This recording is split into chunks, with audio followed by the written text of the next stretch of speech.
in this position to introduce our next speaker. Our next speaker is Donna Dotson, and I've had the opportunity to hear her speak multiple times. Always engaging, always entertaining, but highly informative. So it is absolutely a blessing to have her here today. I'd like to just go over her biography so that you know who's speaking before you today. She is the Associate Director and Chief Cybersecurity Advisor and Director of National Cybersecurity Center of Excellence, Information Technology Laboratory at the National Institute of Standards and Technology. Donna has received 2 Department of Commerce gold medals and 3 NIST bronze medals. She's been selected as a Fed 100 winner for innovation in cybersecurity as one of the top 10 influential, that's 10, influential people in government IT in 2011, and as one of the Fed Scoop's top 50 DC women in tech. So if you would, help me welcome Donna Dotson to the stage.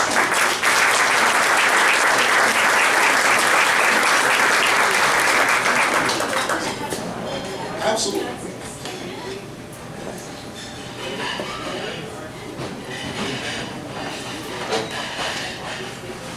It is such an honor to be here today and to be part of this incredible event that Jim Wiggins has put on. I am sure all of you have done a shout out to him.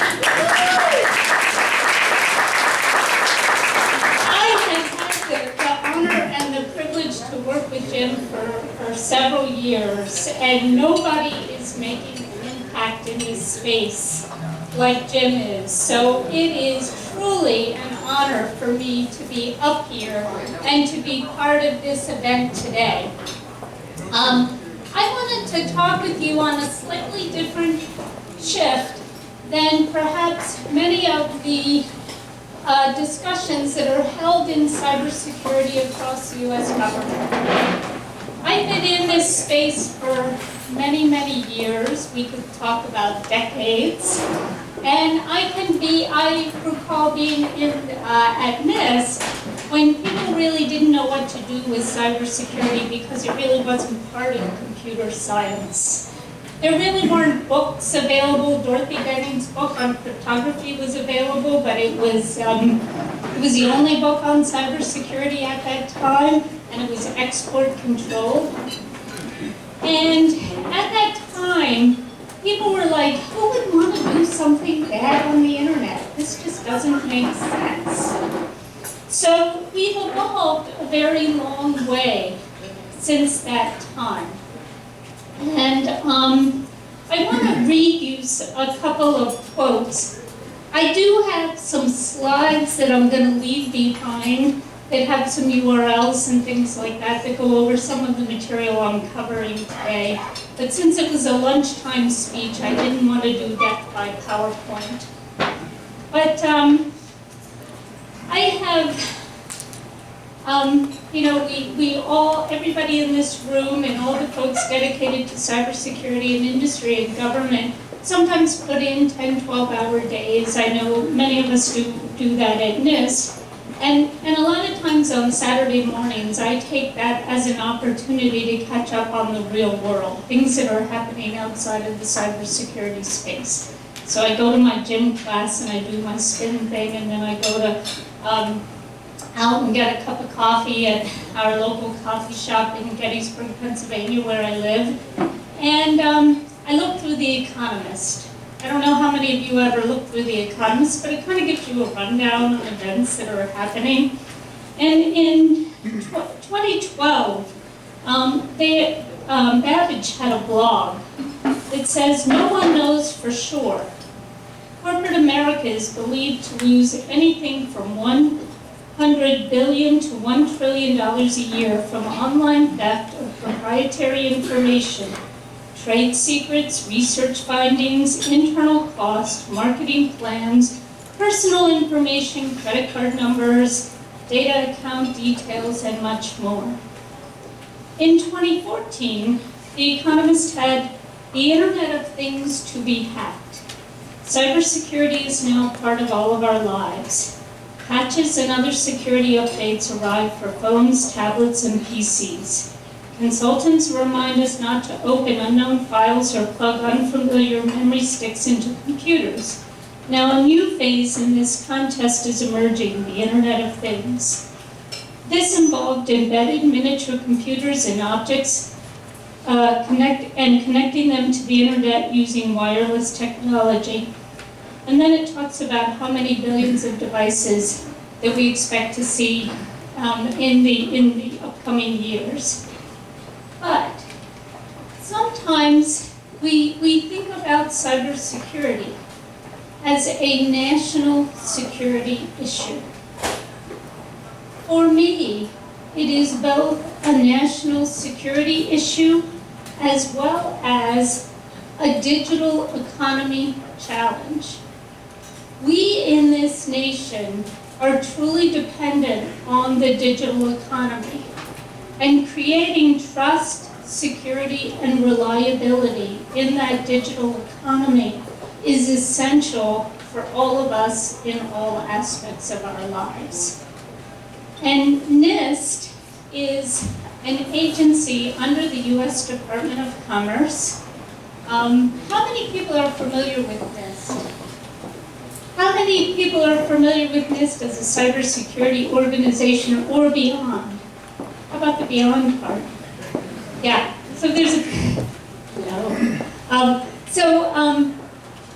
NIST is a non-regulatory agency.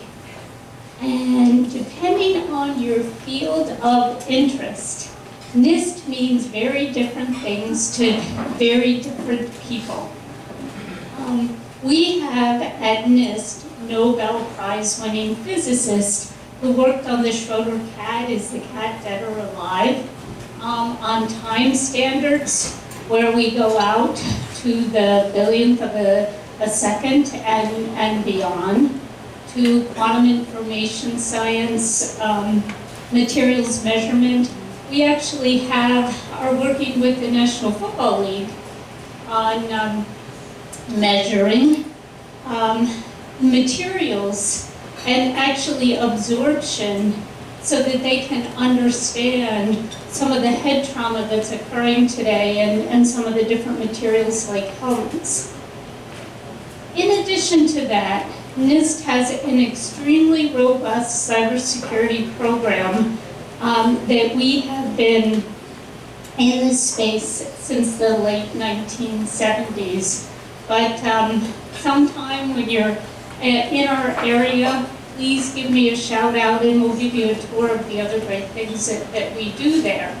What brings us all together at NIST is our look at measurements, at standards and measurements. Standards and measurements. Well, in the cybersecurity space, we actually have statutory authority to develop standards that are mandatory for use across the U.S. federal government. Today, our standards are just a small handful, and those revolve around risk management. So I think Ron Ross was here earlier today talking about his security engineering work, but he actually developed the risk management standards that many of us use in the U.S. government and beyond. And we develop standards in cryptography. And the standards in both cases, as I said, are mandatory for use. What does that mean? It means that, for example, in cryptography, if you're going to use crypto, not that you must use cryptography, but if you're going to use cryptography, you need to use crypto standards from the NIST toolkit. So we've been in the standards and best practices space for a long time, since the late 1970s. I can't say I was around for the data encryption standard when it was developed, but when we actually stopped doing that, I was there. But our work has expanded far beyond that. Why? Because cybersecurity for us is really about policy, people, and technology. And a strong cybersecurity program has elements of all three of those and looks at all three of those. So in addition to our traditional work in standards and best practices around things like risk management, cryptography, key management, identity management, vulnerability management, we have some important, some important programs. For example, in usable security. Why usable security? The end user has to be considered when you think about the capabilities that you all are working to deploy and put in practice in your organizations. Because if you don't think about them, they will not always follow every process and procedure. Why? Because they have work to get done, and they will do what they need to do in order to get that work done. So borrowing from a colleague of mine, NIST is developing, we've got a lot of research programs. We are looking at standards and guidelines to make it easy to do the right thing, hard to do the wrong thing, and easy to back up if you do the wrong thing. Just recently, we put out a guide on password fatigue. Are you all feeling password fatigue today in your life? So as part of that end user perspective, one has to consider that when one is looking at cybersecurity, when we are looking at the data and measurements on how to think about the user as part of the system. In addition to that, we have several new programs that have just started in the last 5 years. The first one being the National Initiative for Cybersecurity Education, NICE. NIST is the coordinator for that. We just held a workshop, our annual workshop, our annual conference for NICE, actually in Kansas City, Missouri. Sorry about that. And it's the first time actually we were outside of the Washington, D.C. area, because this really is a universal challenge. When I'm out speaking, one of the things that I continually hear about is the need to get more people in the cybersecurity space. And from my perspective, I think it hits on a number of areas. Number one, we need people from many different disciplines to be working with us on these challenges. It is about policy, people, and technology. Number two, we need to raise awareness, not just for individuals and average citizens, but let's face it, when you go to have your car worked on and to have them change the oil in your automobile, don't they often talk with you about any safety issues they might see? That if you need new tires, they may tell you, they may give you some measurements on what those tires look like. So as we are working on our systems, as we are building our systems, as we are using our systems, as we are maintaining our systems, people have to have awareness and some thoughts around cybersecurity and changes that they're making in those systems and how that affects the security posture of those systems. All the way up, just like in the automobile industry, we have PhDs creating new capabilities and technologies to pull heat away from braking systems. We need that same kind of capability today, where we do have people who are thinking about the next generation of cybersecurity capabilities and what those should look like. So the National Initiative of Cybersecurity Education is one of our cornerstone programs. Last week, we issued out a Cyber Seeker, which looks at jobs kinds of capabilities from different organizations, as well as the skill sets to go along with that. A few minutes ago, we heard about different kinds of certifications. Rodney Peterson, who's head of our NICE program, is a strong advocate that, while a 2-year or a 4-year degree or a PhD in cybersecurity is important, very often very particular skill sets are also critical. And how do we recognize those certificates so that the students who take the time to go out and get those certificates are adequately rewarded in the community by different organizations, so that there is much more of a customer demand for those. Are you all mostly on the management side or the technology side? Management side? Technology side? I live and breathe as a person, that's what I'm trying. Okay. So recognizing those kinds of skill sets and capabilities is something that we've been working on and working jointly with the other federal agencies for a number of years. The next program that I want to talk a few minutes about is our National Strategy for Trusted Identities in Cyberspace, NSTIC. People familiar, not familiar? People have that alkaline tide thing going on, I can tell. You all had that nice lunch. It's a good thing we're not outside. It's nice and warm out there. Everybody asleep. So our work in identity management.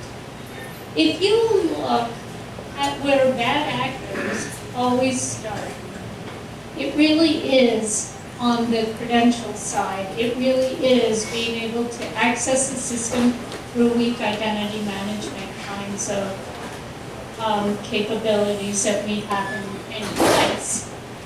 And yet, sometimes our answer to that is to make more complicated passwords with more rules and have them change more often. I think that ends up in an environment where people simply write more stuff down, or they forget passwords, so they go through the easy 3 sets of questions that people can figure out about you and then change passwords. So we need to fix that, right?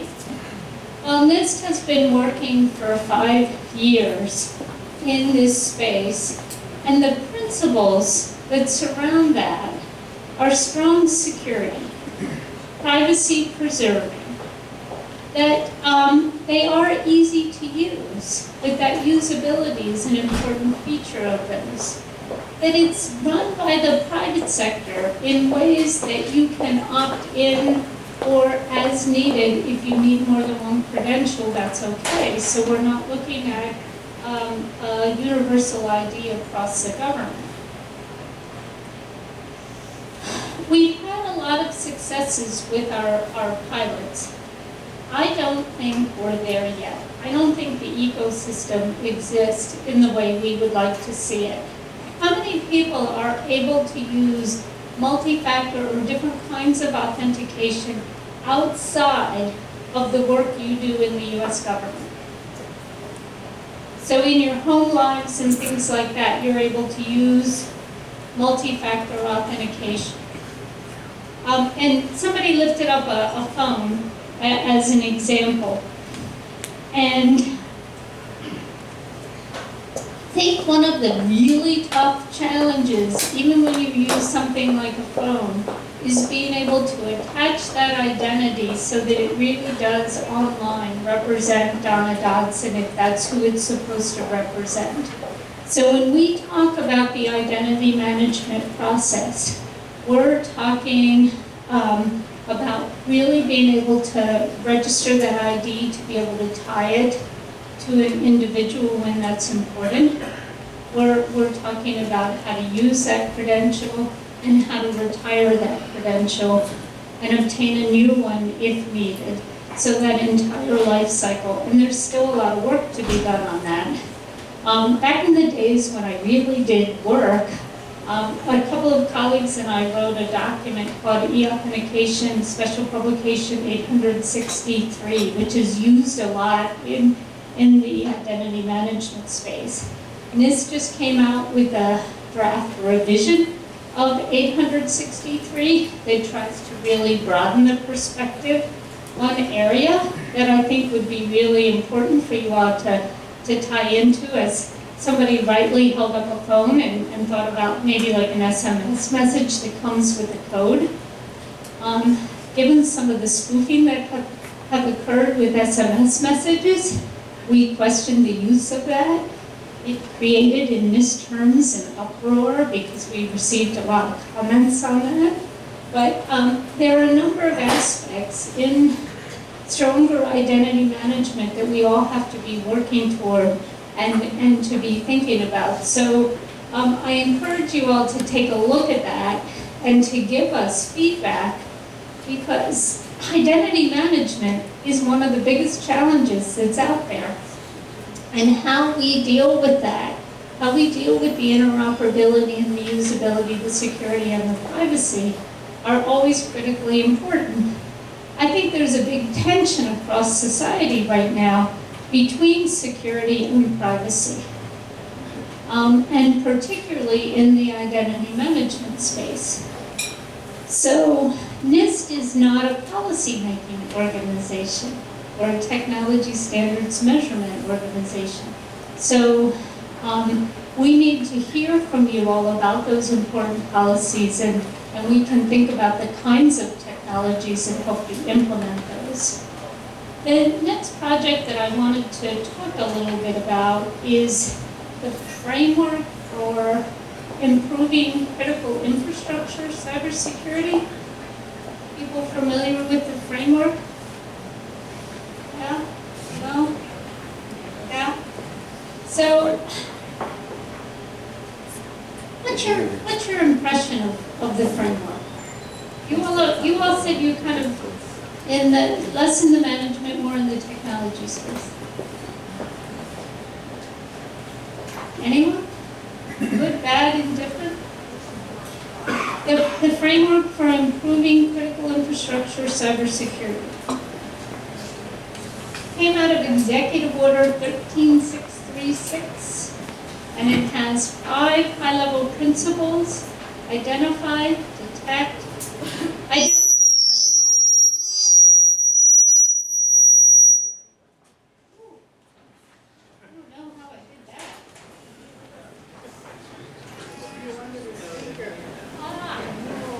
Thank you. I will make